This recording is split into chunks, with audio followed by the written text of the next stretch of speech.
Good afternoon to those of you who are on the East Coast. Good morning to those of you on the West Coast in the Central Time Zone. Amongst the continued requests and urgent needs of the IDF that FIDF has been funding, one of the programs you may be familiar with is something called Operation Hug.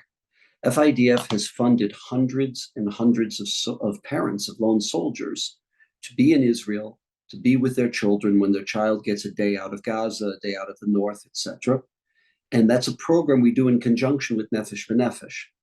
So far, we've covered every family that has gone to Israel from North America, and we continue to participate in that program with our wonderful partner, Nefesh B'Nefesh. We are blessed today to have two very special guests.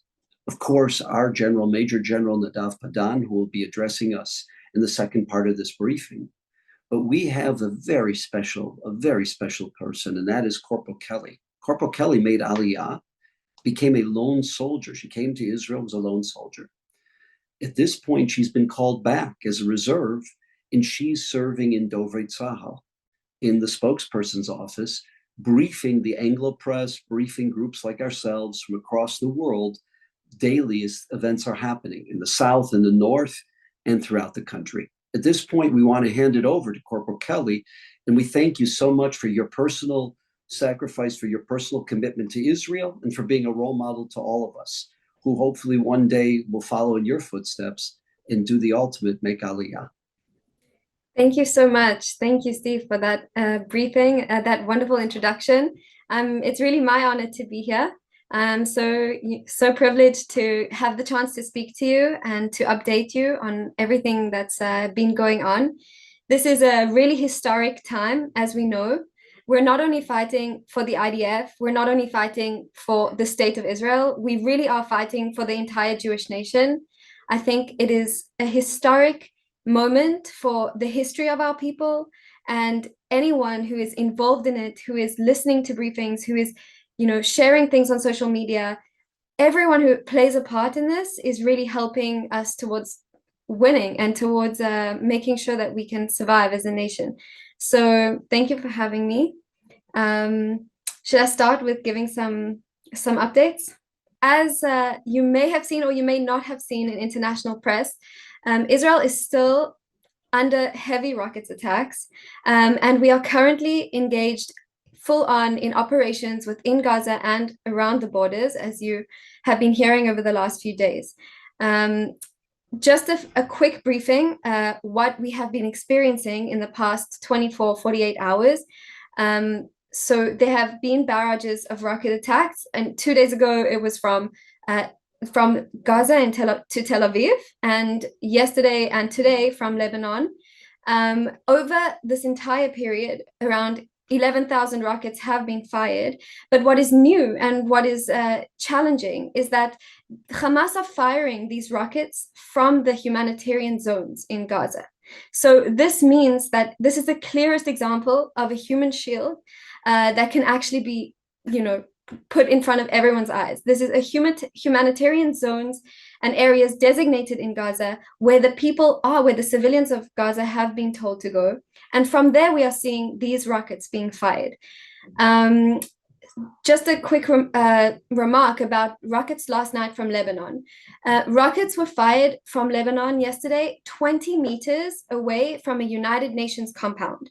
So we are in touch with the United Nations about this. The UNIFIL head of the UNIFIL branch on the border between Lebanon and Israel has been notified that 20 meters away from this compound, Hezbollah shot rockets towards Lebanon, and this is really a clear violation of 1701, the resolution, along with hundreds of other violations of this resolution.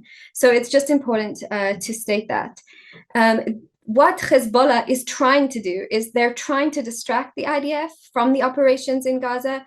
Every time we increase our strikes in Gaza, we see a response from Lebanon and from Hezbollah. And so this is really their strategy to try and distract us. Now, what is going on within Gaza is that there is intensive battles mainly within Khan Younis, Shuja'iyya, and in Jabalia. These are areas where they are really a stronghold of Hamas, both politically and militarily. They are also the homes to Sinwar and Defi, Mohammed Defi. We have encircled the area of Khan Younis, and we are on a constant, and as we repeatedly say, our two missions are: one, to defeat Hamas fully, and to receive our hostages, and to release our hostages. And I think that, there's been a lot of talk about operations of IDF soldiers that have been attempting to release these hostages. What we can say is that there was an attempt and 2 people were injured. At this point, we are trying constantly to receive and to release these hostages. It is something that is ongoing. We want to, as much as possible, do it without any IDF injury, without any harm. We are risking our soldiers. Another part of how we are risking our soldiers is that we are continuing every day and almost every hour to remind the Gazan civilians to evacuate. This complicates our operational plans. It complicates our operational plans because we are now almost giving advance warning of where we are acting. And so not only are we making sure that we're complying to international law, but we're also trying to ensure that we do not cause any harm to the Palestinian civilians. So let's just talk a little bit about the evacuation. As I said, we're continuing all efforts that we can. The website, we posted a website. On this website, it's interactive. Gazan civilians are meant to go onto that website and see where their safe zones are, where they should go.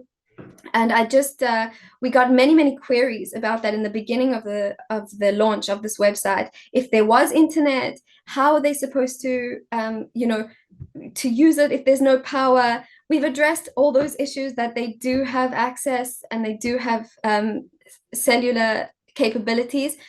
However, one interesting piece of data is that in the first 3 days of the website being launched, there were about 250,000 entries from within the Gaza Strip onto the website. Out of a population of 2 million, 250,000 is quite impressive in 3 days, and 70% of those were all inside the Gaza Strip. So it clearly is a system that is effective. They are going onto that website. They're using it as a tool. And this is also in addition to the leaflets, to the announcements on radio, to the phone calls. This is something that is ongoing according to international law, and really just so frustrating that Hamas are using these civilians still as human shields. There are reports of Hamas stopping them from evacuating still to this day.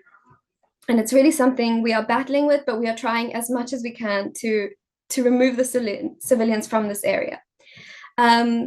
So something else about Khan Younis is that in the past few days, they found a Mein Kampf book written in Arabic. They found a teddy bear stuffed with weapons. They found universities, filled with grenades. These are all distressing, that these human shields were made in schools and universities in teddy bears next to children. And I think that it's worth mentioning that, there's been a lot of talk about the viral footage of Hamas or Palestinian civilians standing in their underwear. These are distressing images. These are images we do not, they do not come across as well. I just want to address this by saying that that we are trying to eliminate Hamas from Gaza, and whoever is suspected of conducting terrorist activity is being checked by the IDF, investigated, and then released if he is innocent. And the reason that their clothes have been removed is because the IDF cannot risk soldiers' lives if they are armed with grenades and rifles in their pockets. Something that, as Hamas, who dress in civilian clothing, do very, very often. So this is not visuals we want to see. This is not something that the IDF, wants to spread. This is truly just a situation of where they needed to be interrogated, and rifles and grenades were taken off of them. Okay, regarding, I'll just give you a little update about the humanitarian aid that's coming in. There's almost close to 63,000 tons of humanitarian aid. We're continuously bringing aid in, 3,500 trucks containing food, medical supplies, all the needs necessary. Gas, fuel is also coming in. And we are situating low tactical pauses so that these humanitarian needs can get to the people of Gaza and not to the hands of Hamas. However, there has been footage that Hamas has been stealing these humanitarian aid. So it's just to notice and to pay attention that the world doesn't see all the humanitarian aid that's going in and doesn't report about it, but also that they don't report the fact that Hamas, it's mainly going to the hands of Hamas. Until the Hamas leaders stop hiding behind the civilians, we are going to try and help the citizens leave those areas, and we're going to help try and mitigate as much harm as possible. But until Hamas cannot stop hiding underneath and behind those civilians, we are really in a difficult situation. Corporal Kelly, I want to thank you for that briefing on behalf of all of us in the United States, to wish you a happy fourth night of Hanukkah. I mean, thank you. In the States, we're not quite there yet, but those in Israel, we want to wish you a happy fourth night of Hanukkah, and to thank you. To thank you for what you're doing for Israel, for the Jewish people, and to wish you incredible success, not only in your personal life, but in your role representing the IDF. Thank you so much. Thank you. At this point, we want to turn it over to Major General Nadav Padan. Major General Padan, if we could start out by asking you one or two questions. The first question we would ask you is this. As Corporal Kelly mentioned, for now 2 weeks, the population in Khan Younis has been told to leave. It's been told to go into other areas of the Gaza. At this point, if people are still in Khan Younis, chances are that those are Hamas fighters. Chances are those are people looking to cause severe damage to Israel, either to its hostages or to its soldiers. So the question that many people are asking is, why are we risking our soldiers, the soldiers' lives? Why not use a more robust air campaign to take out certain neighborhoods in Khan Younis, seeing that after 2 weeks already, it's given people ample time to leave Khan Younis? That's the first question. If you feel comfortable addressing that issue. Yeah, let's start with that and then go to the next question. So I must tell you that the IDF are not blocking this from securing the life of our soldier. We've limited the way we are operating in especially not in the north part of Gaza Strip. And I must tell you that when the Minister of Defense spoke yesterday about the beginning of the break or the crack at the ability of Hamas to control, he spoke about event that we're facing the last few days, especially at the neighborhood of the north part of Gaza, in Shujaiya, in Jabalia, and even in places that we didn't, totally clear yet, Tufah, Daraj, and other neighborhoods. What we can see that people that been held in so far got the name as the temporary shelters of population inside those neighborhoods, in schools or a clinic. They're actually been held by Hamas as human shield. And we have picture, video that hopefully will release by the IDF spokesperson later on today that show what happened to families that tried to leave those shelters. The Hamas shooting their back. So it's not that they are necessarily involved.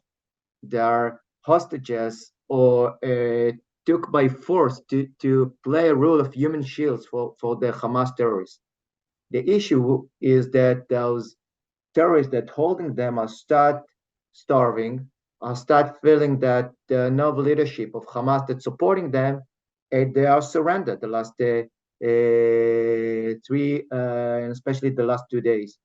All those echelons of men that been seen at the media marching at the streets of Gaza are men at the right age, took by the IDF to a security check, and not all of them, but I must tell you that part of them are Hamas or Islamic Jihad terrorists, even elite Nukhba terrorists, and other are just civilians.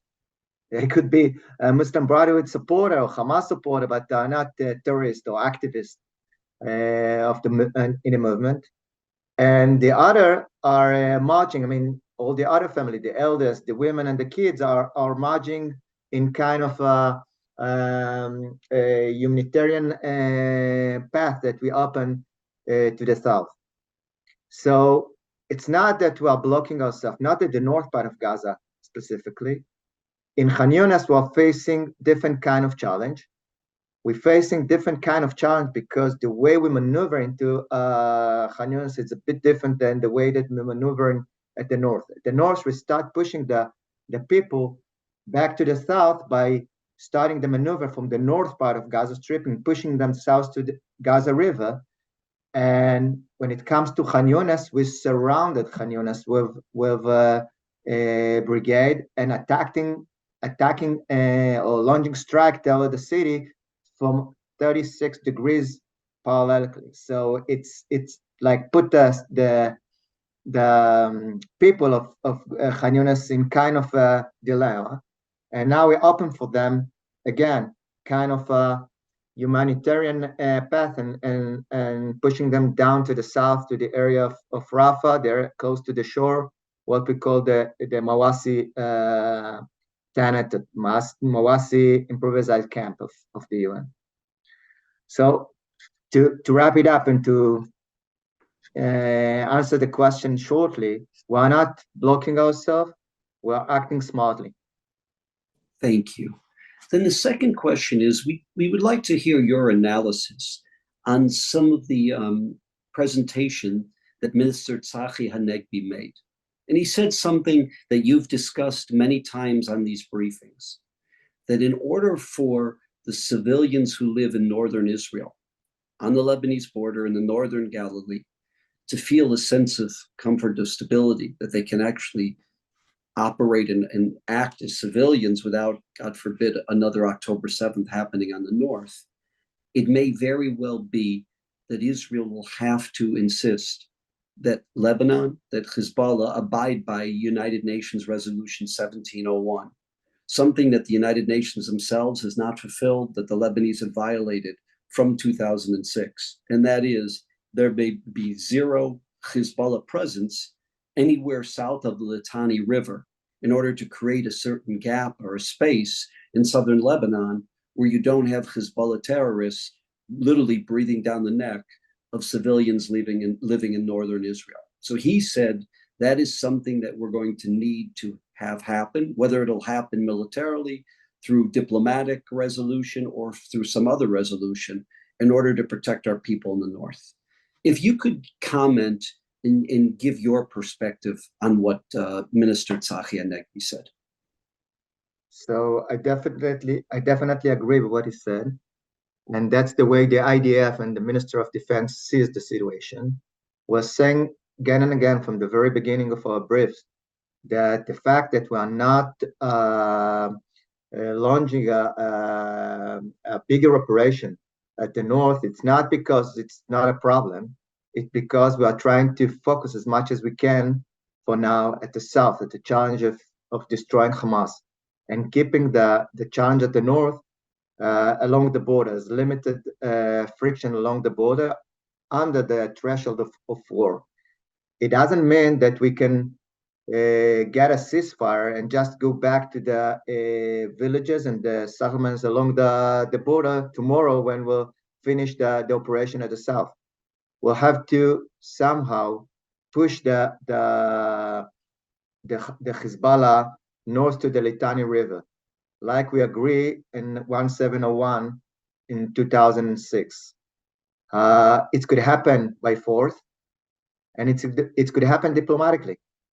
It doesn't matter how they're going to move north to the Litani River, but we cannot accept them sitting along the border and aiming our towns and settlements and villages along the border. And from that perspective, I totally agree with what Tzachi Hanegbi said.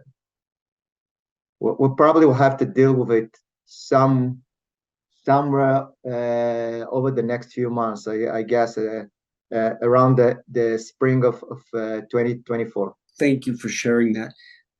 Major General Padan, do you have any other thoughts that you wanted to share, or any updates or perspectives you wanted to share with our participants?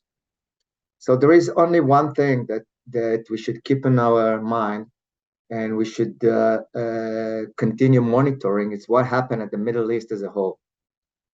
While Iran is aiming not to let this war become kind of a all Mediterranean war, and by that kind of a war that will change dramatically the economic situation in the world, and especially in Europe, they are changing and pushing the regime to a regional war by, for example, pushing their proxies in Yemen, the Houthis, to launch a naval blockade. They declared yesterday that every Israeli ship, or partly Israeli ship, that will try to go through Asia around the Saudi Arabian, the Arab Peninsula, they will attack them. And I don't know if you heard the news, but during the night, early this morning, a battleship of French attacked or tackled 2 drones that launched out it from Yemen. So the routes that connect between Asia, the naval routes that connect between Asia and Europe, are actually under threat right now, and it's caused delays, and it caused increase of prices in Europe, and it start to become kind of a global or Western European problem. So it's not the existence of the U.S. and other coalition Western forces that are shipping along the Arab Peninsula is part of this kind of global war to control and to push this region to an unstable situation, which is a Patrick plate for growing up of radical ideas like the Muslim revolution ideas of the Iranian. And we have to monitor it and see how it's going to develop, not only from the Israeli perspective, but from a global perspective, and mostly from Western eyes perspective. That's a new, it's not a new development, but it's extension of a phenomena that we faced from the very beginning of this war.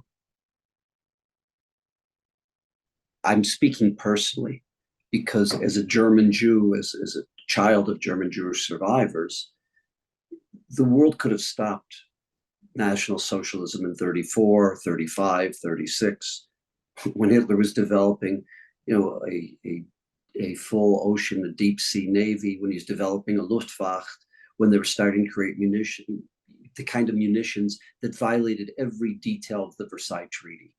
Then in 38, when Neville Chamberlain went and basically sold out Czechoslovakia, gave the Sudetenland to the Germans.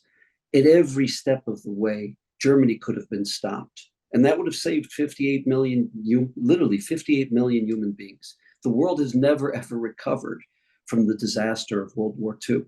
And it could have been stopped. And unfortunately, that's what we see with Iran. We saw it 20 years ago. We saw it 15 years ago, 10 years ago, 5 years ago, today. If the world would stop Iran, Israel wouldn't have to be dealing with Hezbollah, wouldn't have to be dealing with the Houthis, wouldn't have to be dealing with Hamas. And this is not an Israeli problem. As you've said many times on these briefings, it's a Sunni Arab problem. It's a Western civilization problem. It's a problem for anyone who stands for decency, anyone who stands for justice, morality, and basic human values. And it's an incredible, incredible mistake and a repeat of history that the West is not dealing with Iran and its proxies, because the time to stop them are when they don't have the capabilities and they don't have the firepower. But we're just not seeing that. And Israel's standing up for the world. From the light of this holiday period of time, we can add a sparkle of light to this conversation and saying that the fact that the Iranian pushed the Houthis to launch this naval blockade, it's a huge mistake, because it influenced the economy of Europe, and by that, pushing the European to start dealing with what's going on in the war in the Middle East, not only by zipping the channels at the TV, but actually having to deal with it. And we start seeing battleship from France and Britain and Australia at the area. And it's not only because they are training navigation at the Middle East. They are really worried about what's going on here. And from that perspective, the Iranian, to my understanding, are doing a huge mistake. Just for our listeners, probably 1/3 of all of the world's petroleum passes through a very, very narrow strait called the Straits of Yemen. I believe in Arabic it's called Bab el Wad. The Straits of Yemen is where the Yam Suf, the Reed Sea, meets the Gulf of Aden. And the Houthis control that. They literally could create a worldwide depression by shutting that down. In general, what you're saying is that the Europeans have become very, very aware of what the ramifications of the Houthis are, and they're bringing their battleships into these areas. Yeah. So yeah. Sorry. Do you have any last thoughts? If not, I just wanted to wish all of our listeners and our participants and those who are part of the Friends of the IDF, the family of FIDF, a happy Chanukah. To our Christian friends, a wonderful holiday season. And we want to thank those Christian, those Jewish supporters of the soldiers. And just to remind everyone, and we know you understand it, but 100%, every penny that is given to the emergency campaign goes to the IDF and the Ministry of Defense. And the kind of responsibilities we're being asked to do vis-a-vis therapies for PTSD, whether it's the rebuilding, whether it's what has been provided already in terms of emergency medical equipment, basic needs, basic clothing, just keeping in mind, and General Padan has shared with us just how cold it is. And those mountaintops south of Syria and south of Lebanon this time of year, the winter in the Middle East, and the Gaza itself, it's a desert climate. It may be decent during the day, but at night is a desert climate. It's extremely cold. Over $12 million has gone just for clothing, for basic clothing to keep those soldiers warm. And we can't thank you enough. We ask each and every one of you to reach out to your networks, to reach out to your friends, your customers, your relatives, to please continue supporting this campaign. As General Padan has shared with us, this is a long war, and this is a war that's not going to end in a week or two, and we need the continuous support. I'm sorry, General Padan, please, any last thoughts? Just want to say to everyone, Happy Chanukah, and as been mentioned more than once, it's war of our spirit, like the story of this holiday. And each small light that gather into the marge of light of the Jewish people will light the light of the great light of the Middle East and the light of the state of Israel. So thank you for adding your light to the effort of bringing light to the state of Israel. Thank you.